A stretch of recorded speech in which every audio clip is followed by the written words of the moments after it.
एक शेर जंगल में शिकार पर निकला था। एक लोमड़ी अचानक से उसके सामने आ गई। लोमड़ी को लगा कि अब उसे कोई नहीं बचा सकता है, लेकिन उसने हार नहीं मानी और अपनी जान बचाने के लिए एक तरकीब सोची।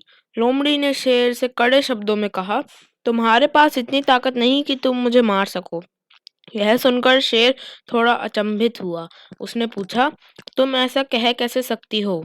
लोमड़ी ने अपनी आवाज और ऊंची करते हुए बोली, मैं तुम्हें सच बता देती हूँ।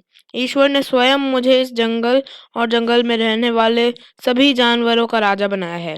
यदि तुमने मुझे मारा तो यह ईश्वर के विरुद्ध होगा और तुम भी मर जाओगे। कुछ देर चुप रहने के बाद लोमड़ी ने कहा, अगर विश्वास नहीं हो रहा है तो तुम मेरे साथ जंगल घूमने चलो। तुम मेरे पीछे चलना और देखना कि जंगल के जानवर मुझसे कितना डरते हैं। शेर इसके लिए तैयार हो गया। लोमड़ी निडर होकर शेर के आगे आगे चलने लगी। लोमड़ी के पीछे शेर को चलते देख जंगल के दूसरे जानवर डर के भाग गए। कुछ देर जंगल में घूमने के बाद लोमड़ी ने शेर से सवाल किया, क्या तुम मेरी बात पर विश्वास हुआ? कुछ देर चुप रहने के बाद शेर ने कहा, तुम ठीक कहती हो। जंगल की राजा तुम ही हो। परिस्थितियाँ कितनी भी विपरीत क्यों ना हो, हम अपने दिमाग का इस्तेमाल कर उसे अपने पक्ष में कर सकते हैं। हमारा दिमाग प्रोग्राम के आधार पर काम करने वाला कंप्यूटर नहीं है। दिमाग को आउट ऑफ बॉक्स सोचने की क्षमता है।